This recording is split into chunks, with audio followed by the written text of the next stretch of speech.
I'm Sam Swanton. I'm the current head of commercial at Salford City, but I'm a former UCFB student when it used to be back at Burnley, which seems like a long time ago now. So could you tell us a bit about your time at UCFB and what Burnley was like, if you think it's any different from your visit that you've had today? it's very different to how I remembered it, because Burnley was nowhere near this level.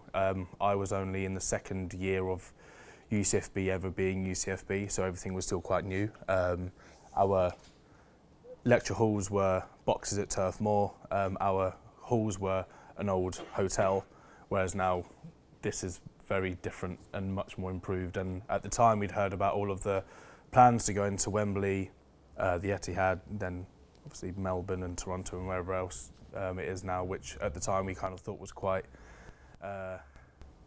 optimistic, but went ahead and did it. And UCFB used to be a uni that I used to say people never knew what it was, whereas now it's everyone who I seem to work with in football now, probably 50% of them are from UCFB now, so it's quite different.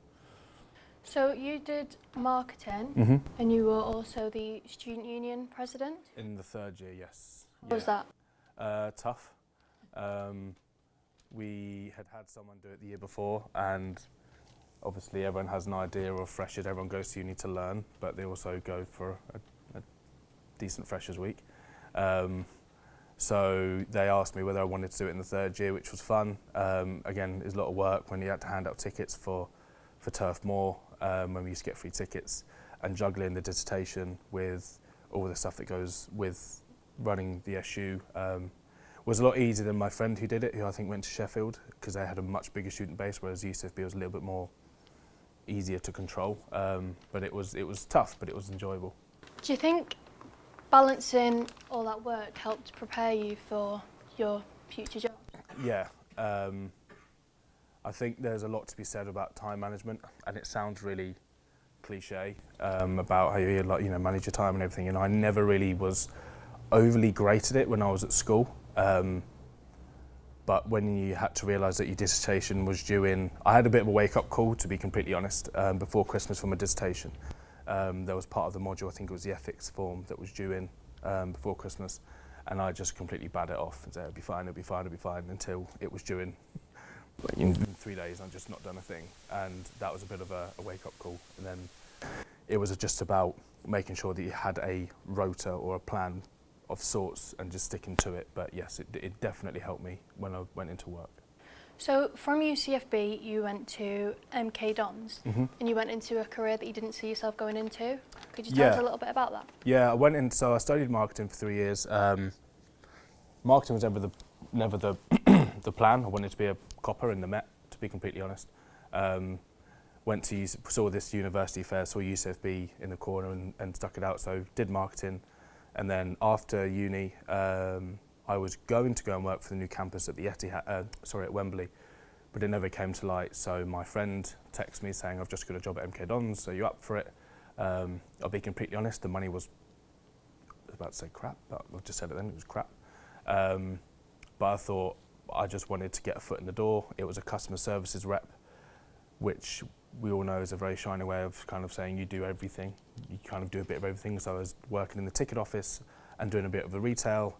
And it just so happened that the week before I'd arrived, the retail manager had left, and the shop was in a bit of a poor state. So they said, "You'll just want to look after it for the time being until we get someone else in."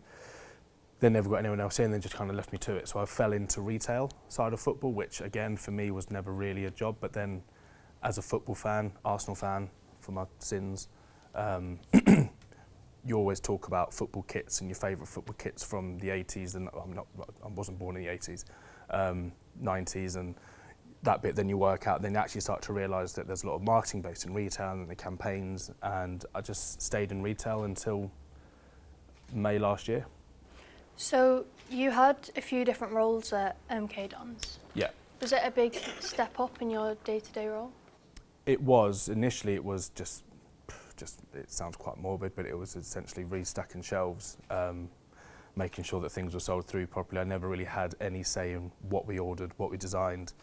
And then eventually I was designing all of the kits, which I'll be honest is quite a cool job to do. It's great until you start, so the kit planning process starts in so for next season, for example, the kit process design would have started in probably August the year before, so it's quite a long process. So whoever your team are now, your kit's already done. It's in a factory somewhere. If it's Puma or Adidas, it's probably in Vietnam somewhere.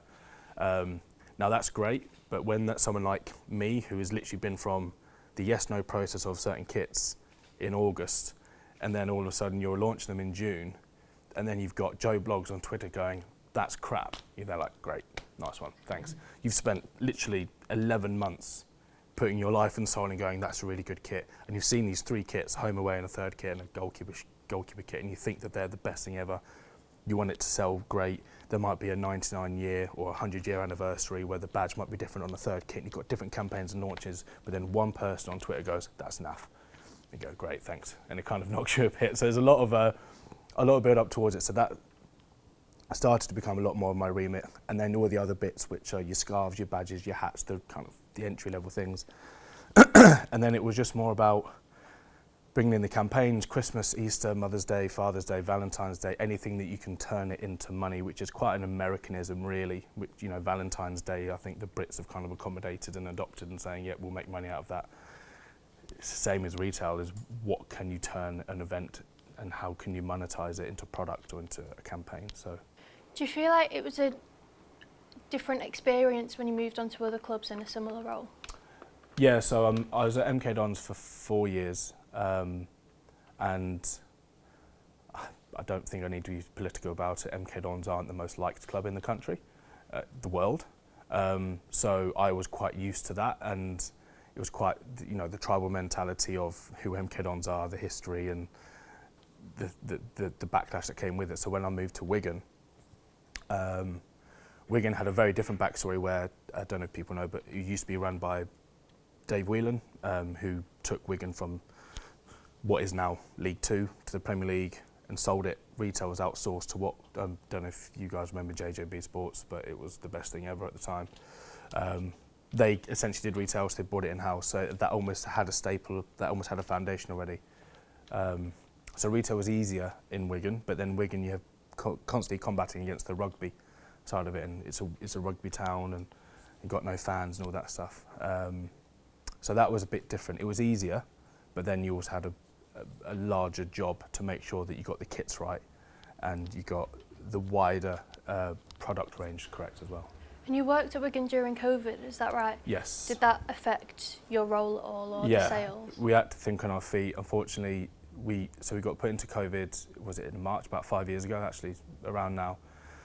But alongside that, the ownership at the time was going a little bit south. We didn't know what was happening, and then we got plunged into administration 2 months after that as well, which was tough because not only was there no people coming in, but 100 people got made redundant. I had just moved to Wigan, just bought my first house. I had just met my my other half, now wife now, so I clearly stayed. I kind of had no choice. This is recorded as well, sorry Ash. So we had to combat with, how do we operate as a football club? There's no fans coming into a stadium, we don't know when fans are coming back in the stadium, and we are the only department in the football club that can generate cash, but no one can come into the shop. So it's like, well, how do you do that? So we had an online system, but because of the administration, we couldn't afford for Royal Mail to come and collect our post up anymore, so we had to pack up all the orders, take it to a local post office, make sure the revenue is generated that way. Then after the administration hit, I wasn't given any cash to put into kit to make more money, and it was just a constant vicious cycle. So I don't know if people remember the cardboard cutouts that were in the stadiums that were, awful things. So I had to talk to the administrators to come to an agreement that the money that we generate from them, we would then reimburse into stock, and just keep doing that basically. We thought we'd sell 100, we ended up doing 1,200, which putting them up yourself is a humbling experience because they just kept blowing down like a massive game of Guess Who whenever there's a massive gust of wind. So yeah, Wigan was tough. Loads of good people lost their jobs, but the retail to keep going. And that has knock-on effects, like the following year we didn't have a new kit because we couldn't afford a new kit. Because obviously, as I mentioned, the kit process starts from August the year before, And Puma eventually were like, well, you can't pay for it, which is completely fair enough. So we had to redo the kit from the year before. We had the old brand on the third kit, which was obviously a bit dubious given what happened. So we had to then cover that up, and it was just what happens in football. You never know what's going to be around the corner. So from Wigan, you went to Salford. Yeah. Do you want to talk about what that transition was like? And did you go straight into commercial, or did you stay in retail for a bit? So when the administration happened at Wigan, I'd kind of inadvertently done a little bit, not a lot, of commercial bits. So commercial as in sponsorships. I'd always had a bit of an idea on ticketing from my MK Dons days, and the commercial role is something I always wanted to do. I really enjoyed retail, but there was a ceiling to retail in my opinion at the time, where all you're trying to do the following year is you're still creating another kit. You're just trying to make more money than what you made last year. It's still the same thing, so I wanted to be a bit different. The commercial job came up at Salford, which included ticketing, hospitality, retail, sponsorships, basically every revenue stream that came in. So I threw my hat in. I'll be completely honest, I didn't think I'd get it. I thought because of the pull of the owners there, of the Man United and the Class 92, and it's now that Wrexham have thankfully left League Two, it was arguably one of the more commercially viable clubs in League Two, and I thought they'd need someone with hands-on commercial experience, and they took a punt on me, which is great, and it's gone really well this year. So what does a day-to-day in your life look like in that role? It varies. It could be going from making sure the sponsors are happy is one of the main things, make sure the fans are happy, making sure all the stakeholders are happy in some form, which sounds easier than it actually is, because no football fan is ever happy. We know that. Day to day, if we've got a game on a Saturday, it's making sure that all of the things are ready to set up for the match day. So it could be testing the tickets on the turnstiles, making sure they're ready, making sure the away club send us what they've sold so we can let the police and the shooting know how many they're anticipating to arrive on the match day. From myself, selling out the hospitality lounges, sending out the itineraries, making sure that there's dietary requirements booked in, have the away club sent their directors' request through so we know how many's in the directors' lounge. Are the boxes full? If the boxes are full, what drinks packages do they want? Are we sold out in one of the stands? If so, do we need to put more stewards in one of the other stands? Are the food and beverage kiosks ready? My touch point is kind of everything. So if there's anything that can generate cash, which essentially is everything in football, then that's kind of under my under my remit, really. So, were there any unexpected challenges that you faced at Salford? Yeah. I think with respect to Salford, they've done so many good things, and I don't know if people have seen the documentary, and if not, I'd recommend watching it. It's a really good watch. But in terms of the foundations of things like, like retail and bits and bobs, there were just some bits that just needed a little bit of tweaking.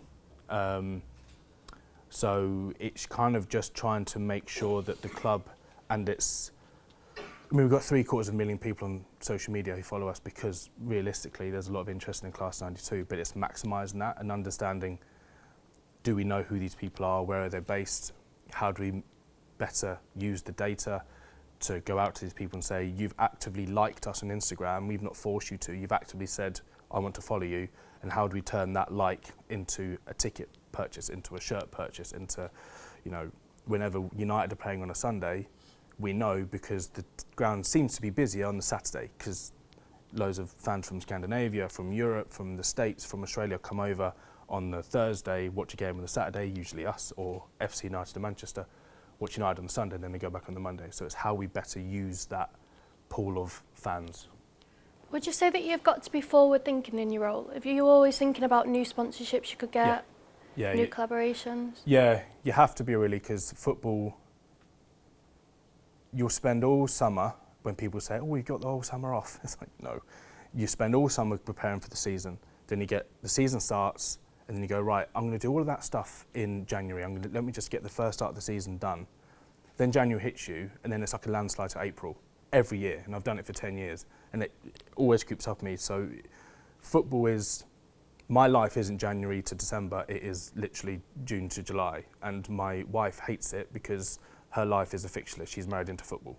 So our firstborn is due at the end of April, and she's sick of me saying, when's it due? And I keep saying Colchester at home. Because it's due when we went to play Colchester at home. It's like, my child's not a fixture. Like, it is.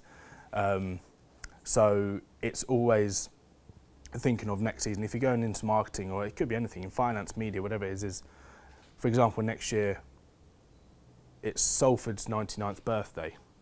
So you look at it and go, right, does that dictate the theme of our season tickets? Does that dictate any merchandise we could do? Does that,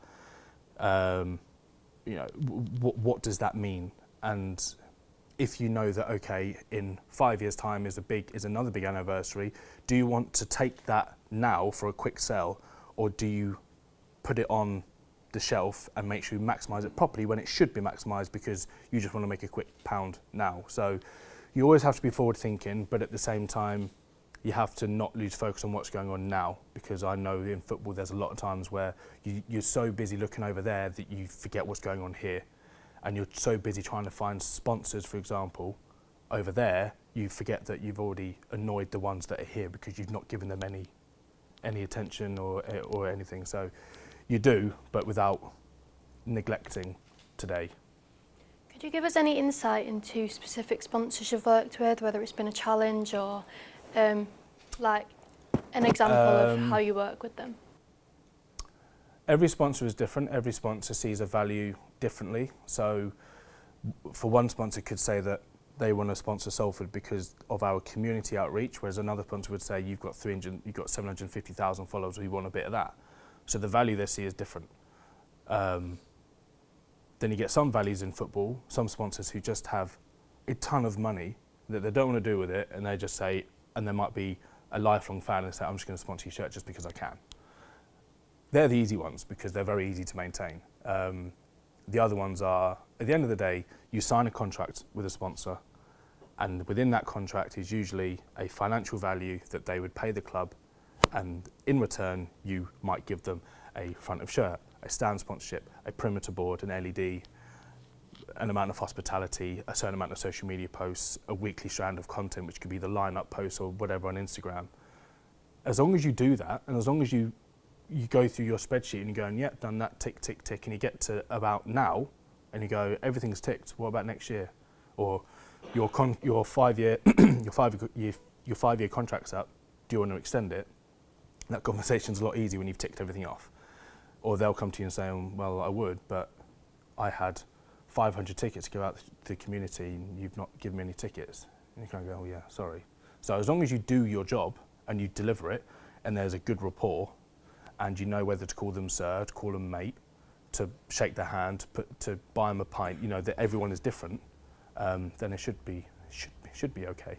So how do you deal with it when the sponsorship isn't very happy, or you've had a problem? Understand why, first and foremost. If it is a sponsor who is, I feel like I'm trying to say this politically. If it's purely on Salford City not delivering rights, then we have every right to turn around and say, right, apologies, how can we fix this? In a lot of the contracts, in generic form, it could be that sometimes deliverables aren't deliverable. So for example, this season, if we're in the playoffs, which is a possibility, we can't do any play on the pitch hire outs, for example, but they're in some contracts. So as long as you find a value or something to replace that, you're fine. So for example, there might be one where I can't do a play on the pitch because we might do the playoffs, but what I've done is booked the five-a-side pitch at the top of Hotel Football. You can have that instead. Yeah, okay, great. So as long as that's on an email that they agree that that's a replacement, it's fine. Sponsors where it hasn't gone so well before, it's either one of two things.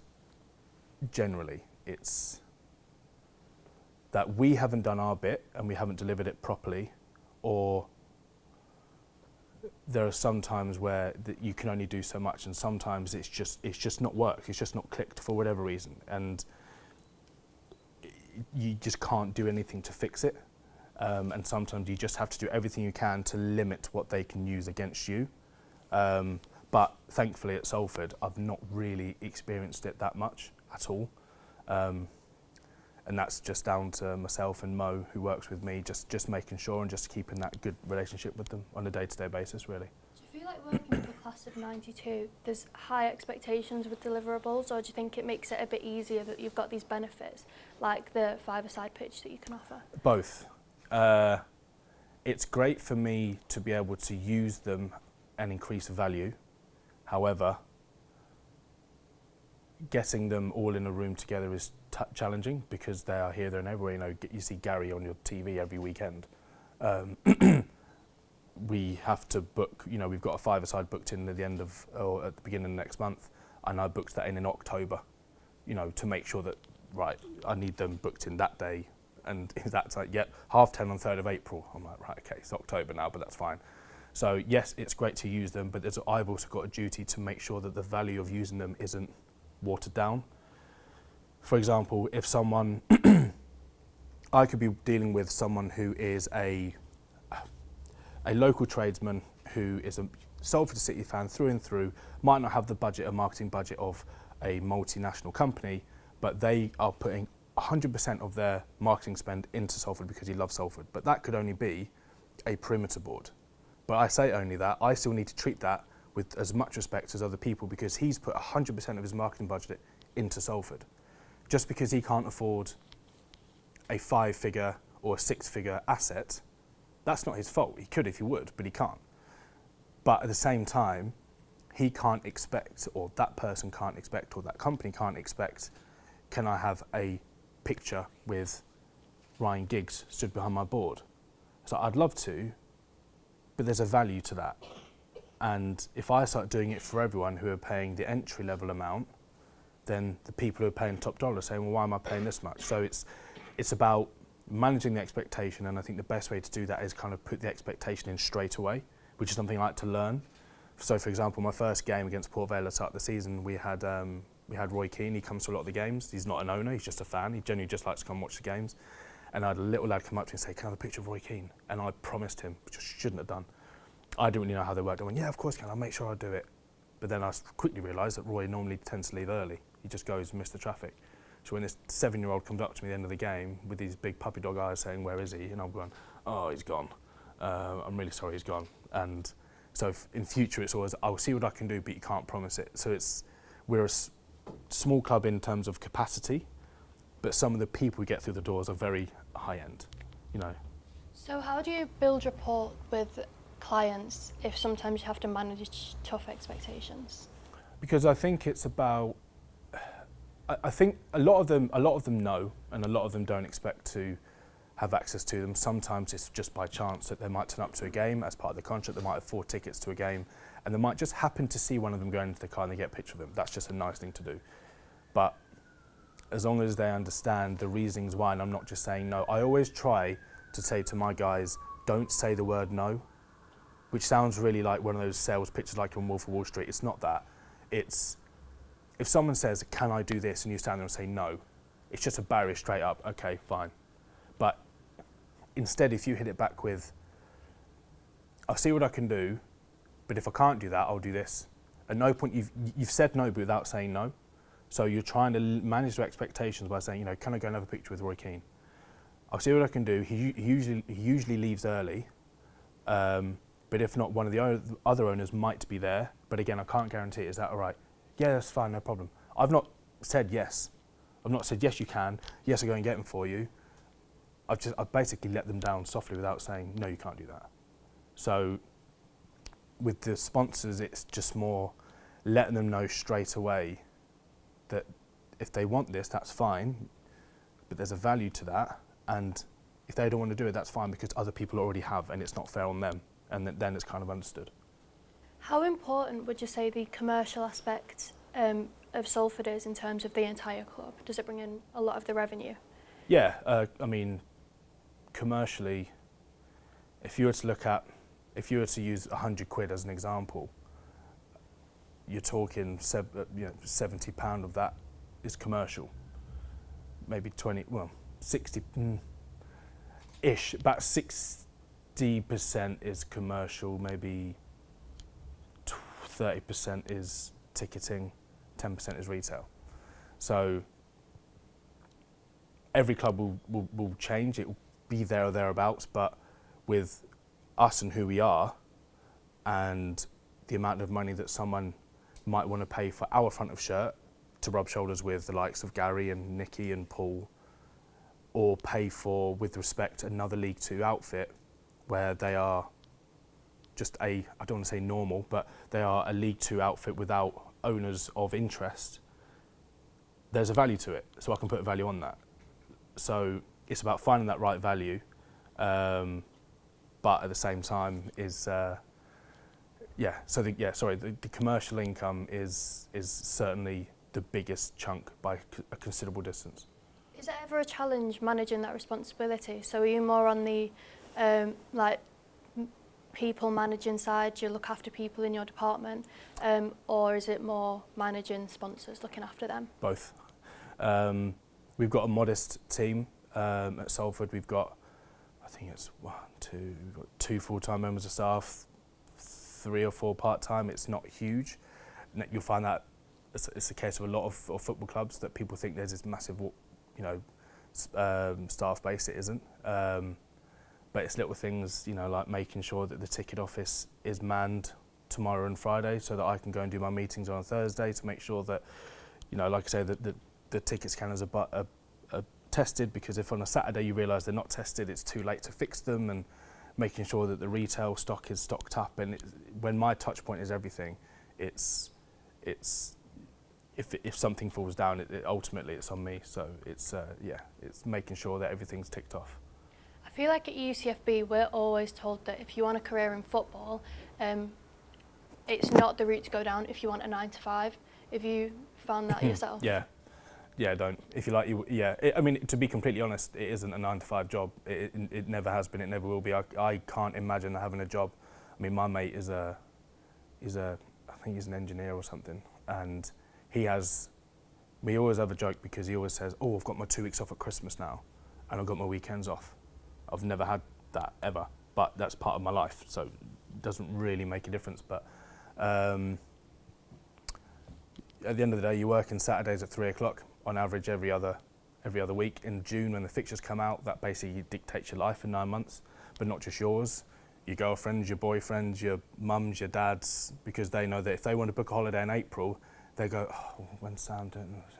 And then they know that, right, we've got to do it in May. Oh, but actually, no, let's do it in June because Sam mentioned that Salford might be in the playoffs. And I can't go and get a holiday in May if we're in the playoffs. So it does, you think it's just you, but it doesn't. It does inadvertently affect people around you straight away, especially if you're about to have a baby as well. So could be paternity leave in the playoffs, which isn't ideal. But so it's not 9 to 5. It rarely is. So apart from time management, what other skills would you say are important for a role in commercial? Being able to understand people. I think there's a huge value in, like I kind of mentioned before, turning up into a room with someone who is either a prospective sponsor, a current sponsor, a fan, an overseas fan coming to see United and just nipping in to see Salford, is within 5 seconds knowing how you're dealing with that person. It's, are you, "Hello mate, how you doing?" putting your arm around him, having a joke and having a beer with him, or are you shaking his hand, calling him sir, and giving him giving him that kind of respect instead? Because that, if you swap them over and you're speaking to a managing director of a multinational company and you're walking in with a scuffed suit, you don't put a bit of aftershave on, and you're not shaking his hand, and you're going up to, treating him like some kind of college student, then you're already on the back foot, and you're trying to do a partnership with him. But at the same time, if you're speaking to a fan, you're going up to going, "Hello, sir," and they're going, "All right, sweet on, mate." I think it's a massive thing is understanding who you're speaking to, and trying to play that as soon as you can. Because I don't think there's any harm in, there's a perception in commercial where you have to be prim and proper all the time. It's not the case. Because by the time you get them through the door and you're delivering their contract, if I'm not on mates terms with them, then I've done something wrong. I'd like to think that most of my commercial deals I've got, the person I speak to, I could text them saying, "Fancy a pint?" that's the kind of relationship I like to work. But that's just me. That doesn't mean everyone has to work there, but that's the way I like to work. And I like a pint, so it helps. But yeah, I would say people management and understanding what they want and how to talk to them, I think is a massive factor. Have you found that people skills are important in every role within football, not just in commercial? Did you find that in retail as well, or with other skills? Yeah, I mean, I've always been in customer-facing roles within football, so I would say that whether you're selling a shirt or whether you're selling a sponsorship, you're still selling a product. You're selling the club that you work for. So yeah, in theory, you need to learn who you're speaking to. You know, if you work in accounts, for example, or in finance, and you're not customer-facing, then you could argue that the people management role as much isn't as important. But for me, customer-facing, especially in commercial, when, you know, if I'm doing a networking event next month at Hotel Football, I can't be shy and stuck in a corner, because that would just look naff. It just won't. I'm putting on this event and then hidden away because I can't be up there speaking to people. So you have to be ready to network and chat to people. So you recently got your masters here at UCFB. What skills do you think you learnt from that, or is there anything you learnt from that you took into your role that you have now? Waking up at 5 in the morning, probably. It was tough. I spoke to my boss at the time and I asked him about doing a master's. Never my intention. Never my intention to go to uni, let alone do a master's. And I asked my boss at the time, which is something I recommend when you go into full-time work, is if ever you want to do something extra, most companies will have a budget for personal development planning or whatever. So I walked in and said, is there anything I can do? What do you think about masters? And he said, do you have kids? I said, no. He said, do it now. Thankfully, it's kind of worked out quite well. So I did a 2-year part-time masters with UCFB so I could fit it around work. It was tough. It was a challenge. I'm not going to sit and say it was easy, because it wasn't. And if it was, then I'd be lying. But that's what a master's meant to be. It's meant to challenge you. It's meant to give you knowledge that you didn't have before. It's my ambition to be a chief executive at the end of the day. By the time I'm 40, so I've got 9 years left. I know 31. Don't be blindsided by this hairline. That's my goal, chief exec by 40. And this course I did was international sports management. Filled me with information that I didn't have before, selling shirts. So it's just trying to fill up my head with knowledge that I didn't formerly have. But again, it's getting home and your mates saying, do you fancy, it's a Friday, your mates saying, it's Friday, fancy a beer, your other half saying, let's go to the pub. I mean, there's a bit of a common, I do more things than drink. You know, let's go and take the dog for a nice walk, let's go away for the weekend, and you're going back saying, I can't, I've got to do this. And that's the hardest bit, is that's what I had to say to Ash before, is if I'm going to do this, it's 2 years of no's. You know, we can't just go and do that all the time, because at Christmas, as I'm sure you guys know, when the assignments mount up and you're there going, ugh, that's the reality of it. So time management, again, sounds like a broken record, but time management is a huge one. But it also allowed me to learn other parts of football that I never would have done in my day-to-day life at Salford or Wigan or anywhere else. So you say you want to be chief exec. Do you see yourself staying at Salford or moving across different football clubs? I've got a lot to learn before I'm anywhere near that. Have you got a plan? Yes and no. I think plans are great to work as a guideline, but you should never restrict yourself to a plan. In my personal opinion, I think plans are great, but then if you turn around and say, right, I'm going to go and I'm going to leave UCFB in 2025, I'm going to go and get a job in 2026, I'm going to do this in 2027. If one of those cogs don't fix, then you feel like your plan's failed. It's not, it's a guideline. My plan when I was at Wigan was I knew that the step from going to a chief executive is very, very rare to go from retail to chief executive. It's very rare. You tend to go commercial, chief exec, finance, chief exec, law, chief exec. So I knew I had to kind of sidestep into, well, not sidestep, I had to jump up into commercial to even consider doing that. To understand the legalities of football clubs, in commercial you did a lot more with invoices and P&Ls and knowing what the bottom number is and making sure that that's viable before you even consider being a chief executive, dealing with your left back who is paid an X amount of money and he's not happy and he wants to go out on loan to someone else because of that, then you're dealing with agents, then you're dealing with your owner saying, you said on this year we'd only lose 2 million quid, whereas we're on track to lose 2.5 million quid. Where do you think the extra £500,000 quid is coming from? All of a sudden you've gone from selling shirts to selling a dream to an owner. which is a lot more responsibility. So I've still got loads to learn. Salford's given me a really good background to learn. And again, it's just a plan. My priorities in next year will massively change with having a child. You know, I'm newly married, so personal does get in the way of it. And I might try and say, I don't, you know, chief executives, when you say not 9 to 5, that's not 9 to 5, especially transfer windows. You know, it's a very busy job. It might not be my thing in a year's time. I might just want to pack football. I probably won't, but I might want to pack football in and just have a Monday to Friday to benefit my life, to fit my life more. So potentially chief exec. Yeah, and the plan is to learn my trade at Salford as much as I can. It's a great club to work for, to learn, and see what's next. So do you think working your way up in a football club, it's important to have a well-rounded knowledge of different aspects, such as the financial side and the law side? Yeah. Around this time of year, Companies House publish financials for football clubs, and it sounds quite sad, but I get a kick out of it. When you really study it and you look through the finances of football clubs, some people try and say, we're a sustainable football club. You're not. You're losing loads of money. And, you know, with the EFL turning around and saying you're allowed to lose £39 million over 3 years, that's sustainable. It's just ludicrous. So it's coming from the top down, you know, where they're saying that that's allowed. So I would always, if it's your own team or quirky teams, you know, I did a dissertation on Forest Green Rovers, who are a bit different, a bit quirky. Just go on Companies House and type your football club in and just have a look. And I guarantee you go into a rabbit hole, you know, like you do on TikTok. You're on there for 2 minutes and all of a sudden you're looking at random holiday reviews in Tokyo or something when that's not the idea.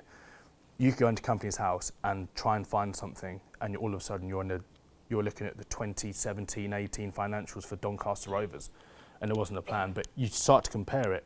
Then you start to look at, oh, I didn't realise their commercial revenue was this. And you start to have a better idea of what financials are for a football club. So I'd recommend doing that. Do you ever have to deal with the contracts? For sponsors? Yeah. Yeah. I could probably recite them. If you don't understand your contract, you don't understand your job. There are so many things where my contracts, I try to streamline them and try and make them quite simple. Contracts can be very wordy and unnecessarily wordy to almost look like it's intimidating someone reading it. You know, but at the same time you have to be specific.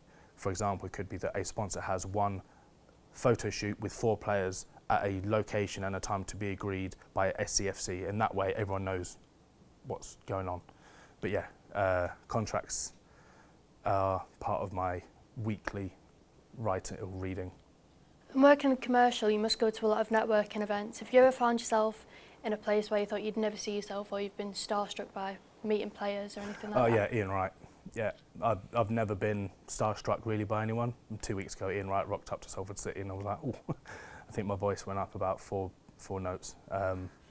But again, I say to my lot, if someone's coming to your football ground to watch a game and it's not an owner, they're coming as a fan, they're coming as a guest. Don't be that person, just shove your phone in the face and take another picture because you're working. Like it's always been a rule of mine, whether it sounds harsh or not, is don't do it. If you're taking your lanyard off at the end of a shift and you happen to see him by his car and he couldn't tell you work there, then fine.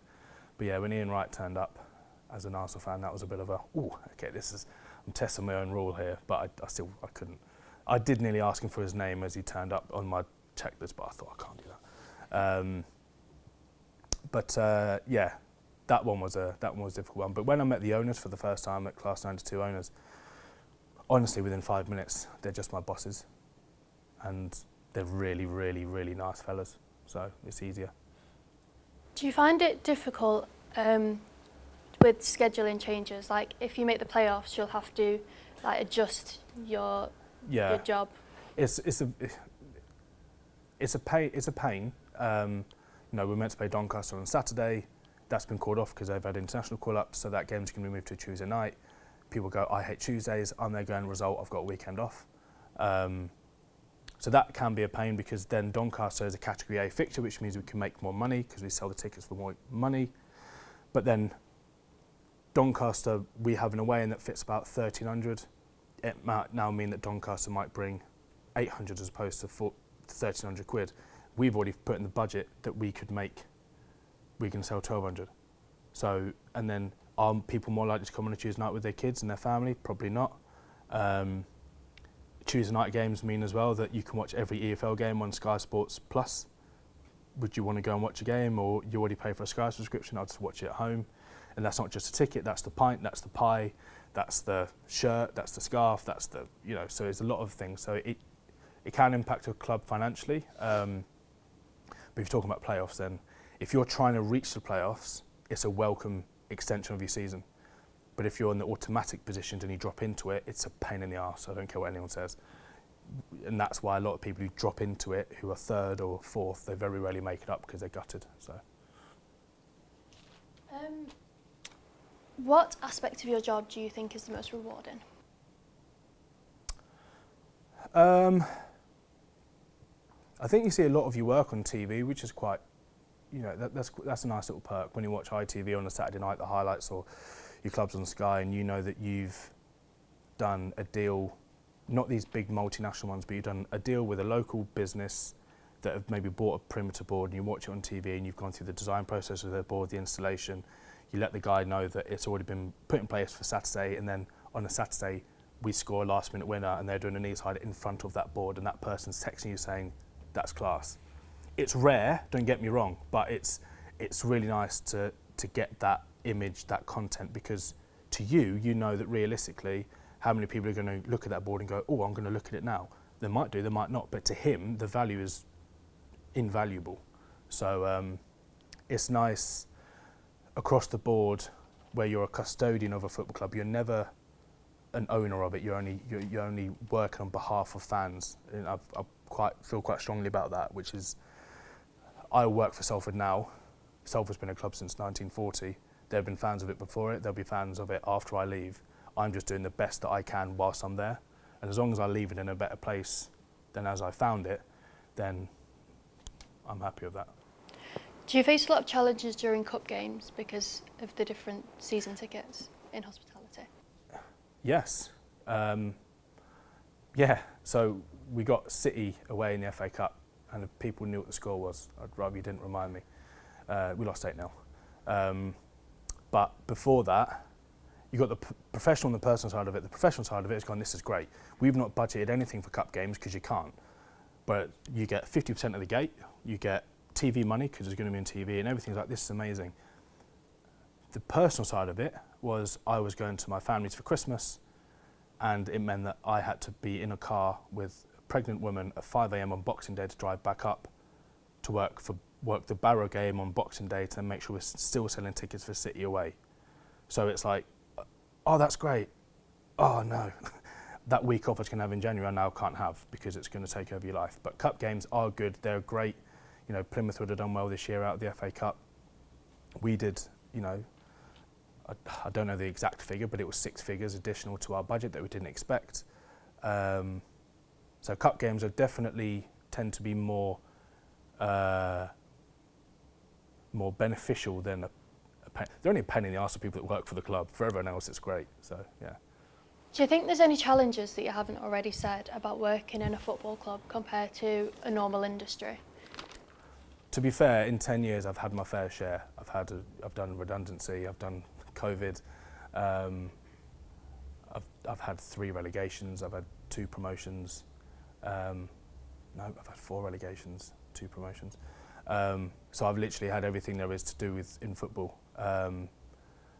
So there isn't many challenges I've had that I've not had to face yet, but it's football. I could finish this, look at my emails and go, oh, I didn't expect that. And it's another thing that could take up the next week, 2 weeks, day, hour. It's a constant. You could have 1 year where it's boring in your 12th and nothing happens. You get knocked out in the cups in your first round.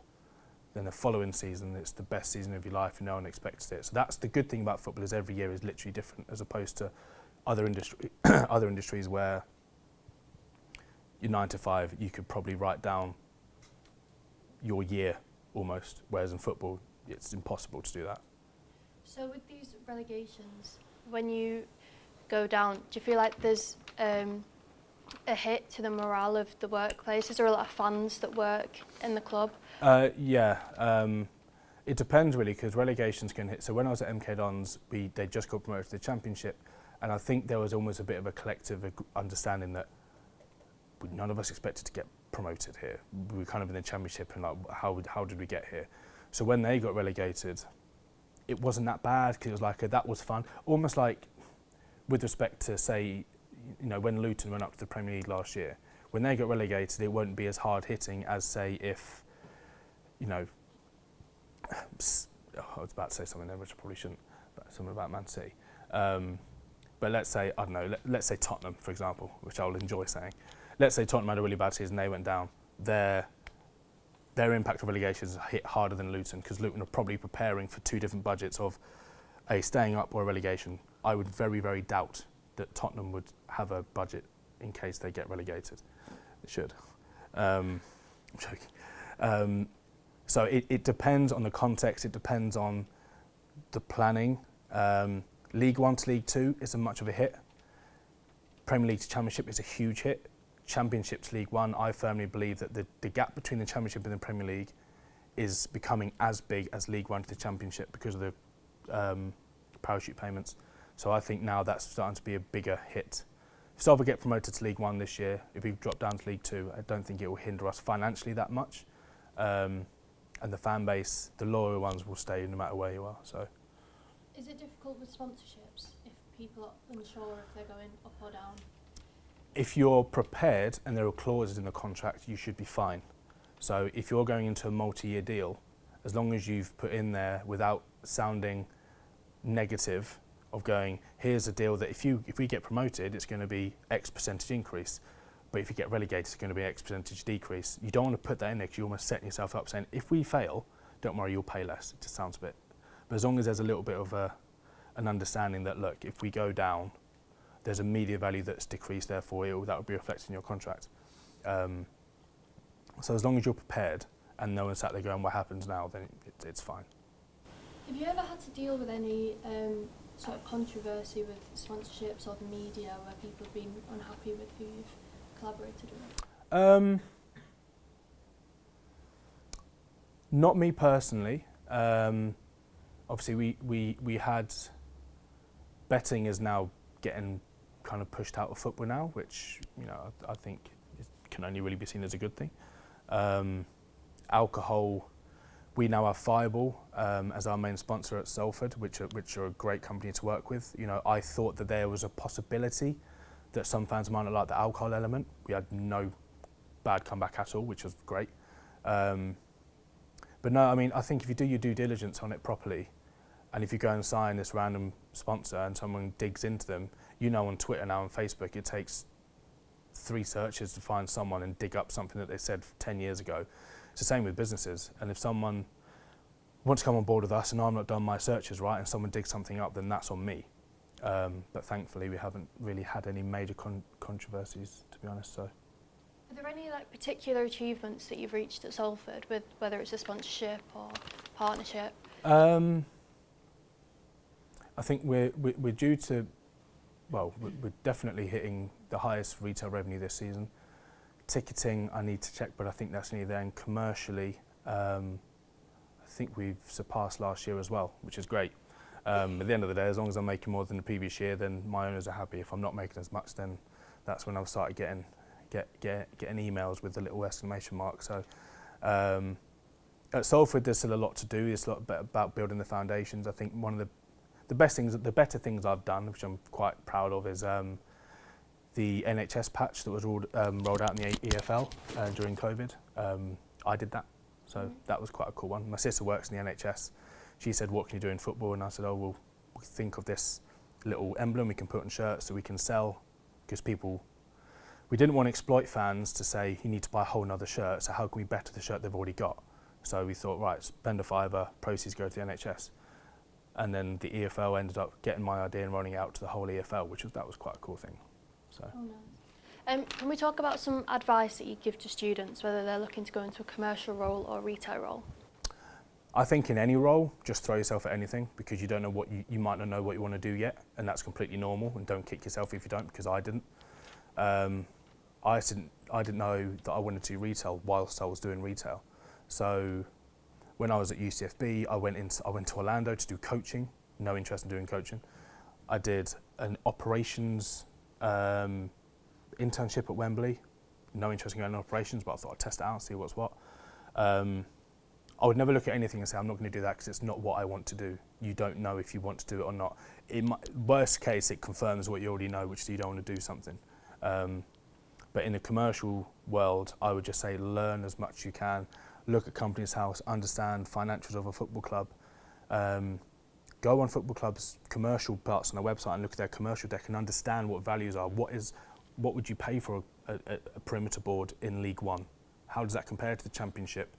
What is the parachute payments you get from, if you get relegated to the Premier League, what is the EFL central distribution payments? And understanding the financial bit and the commercial bit, you can find that just by looking. Some clubs are very transparent, some clubs not so much, but just if you're bored and you're sat at home on your phone, don't go on TikTok, don't go on Facebook, go on football club websites, look at their commercial brochures, look at Companies House, look at Deloitte, look at Kevin Maguire, listen to his podcast. I don't know if you already do, but it's really good. Listen to the Business of Sport podcast and fill your brain with things that isn't someone trying some Dubai chocolate on TikTok or something. You know, actually use that half an hour, whether you're driving, whether you're running, you're gymming, you're doing whatever you want to do, but fill it with information that is actually digestible, because I guarantee you'll remember it, and I guarantee if you looked at 20 videos on TikTok, you won't remember 19 of them. But if you looked at things that, like the Business of Sport podcast, like the finance, I can't remember what it's called, the Kevin Maguire one, I can't remember what it's called now, the Price of Football podcast, listen to it, because it just fills you with information, and you could be doing something completely different, but they're really good to listen to. And finally, there's a lot of internships or entry-level jobs that are coming out that I'm sure we'll all be applying to. Mm-hmm. Have you got any advice when applying to those sort of roles? You say try and be different, but don't be, if your CV or something doesn't make you cringe, it's not good enough. Because you have to, you're basically selling yourself is what it is. It's no different to me giving a commercial proposition to a sponsor. You're there giving a commercial proposition of yourself to someone else to say, I'm going to benefit your organisation. If you're reading that going, oh my God, this actually makes my toes curl, because you're trying to sell yourself, it's not good enough. And if you say that you're going to, I don't know, you might have done some coaching for a school in the summer 2 years ago. Well, don't just put, what did you do? You know, I was a foundation coach specifically for an under-9s, and I did this, and these were programs I put on. Fluff it out, make it look better than what it actually is. Sorry, I didn't mean that. Make it what it actually was, as opposed to downplaying it. You've got an opportunity there.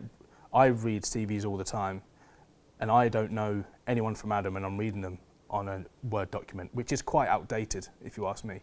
There should be probably a better process, which could be a video interview or something, but once you do your CV, if you know a deadline's on the Friday, send an email on the Wednesday, just making sure you've got my CV. Is there anything I can do to help? Is there anything else I can do?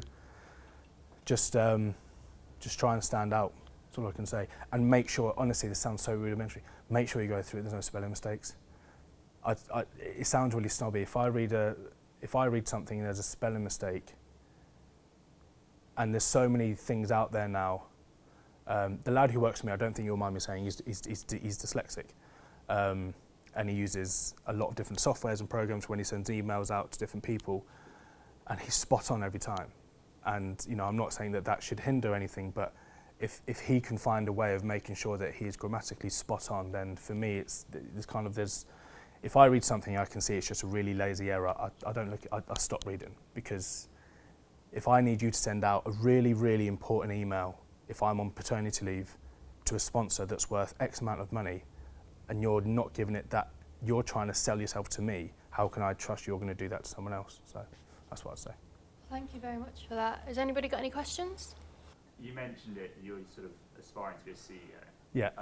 And you actually mentioned the Business Sport podcast. They had Bill Sweeney on there this week, who quite simply through lack of media or poor media has just received sheer abuse. Looking at Daniel Levy, Richard Arnold, all that, why do it? That's a great question. Because I think there is a way, everyone in football, I think when you get to a level, looks at the way the club is run and thinks, could they do better? Now, could I do better? No, absolutely not, because I don't know enough of it yet. Whereas I think when you're that level, especially in the Premier League, when you look at the likes of Tony Bloom, who is an absolute, just a genius at Brighton, what he's done, buying a club for £6 million and it's now worth 528 million, buying, you know, Caicedo and all these different players, Cucurella, and selling them for shed loads of money, are geniuses. But I think people go and do those roles at that level because they've explored and done so well in their own profession to get to that level, whether it's Tony Bloom being a poker player, whether it's Daniel Levy doing whatever he did before Tottenham. He's mastered that world, and he's there going, well, I can do football, piece of piss, I can do that. But it's a different ball game because in business, you're looked at on a yearly basis when your financials are done. Football, you're looked at every week. And if you lose 3-0 on it, I could be the best head of commercial in the Football League, doesn't matter. If the team lose 5-0 on a Saturday, doesn't matter. So I would say being a CEO, it's a great question, and I think my wife asked me the same one. It's about wanting to see change and thinking that you've got the ability to do it and the strategies to do it, but you have to know that it's going to be a lot of hours, a lot of stress, a lot of ridicule, but the upside of it is limitless. Do you have a lot of ideas of things you'd implement if you got to that role? In fairness, at Salford, I've got a relatively large amount of autonomy because I'm overseeing all of the revenue streams that I work closely with the current chief exec, who I worked with at Wigan as well, which helped. So it's a lot of the things are looking at what you want to change, but then also prioritising what needs changing. I want to do loads of things, but some things will take 2 years, some things will take 6 months, some things will take a week. So yes, there's some things I'd love to improve the matchday experience and making sure the club is financially better off for it. But we need to get the fundamentals right first. Do you see yourself staying at Salford in the long term? I wouldn't have gone there if I hadn't. Yeah, you never know what's around the corner, don't get me wrong. In January last year, I would never plan on leaving Wigan, then within 3 months I was at Salford. So, you know, when I was in Milton Keynes, or in Hitchin, sorry, in Hertfordshire where I'm from, if you'd have said to me when I was 23, you're going to live in Wigan and marry a Wiganer, and your child is going to have a Wigan accent, I'd have laughed at you. But things happen, things change. So I do see myself at Salford for a long time, but I'm not stupid to know what could happen. So. Okay, well, thank you very much for that. If we've got no more questions, I think we're all done.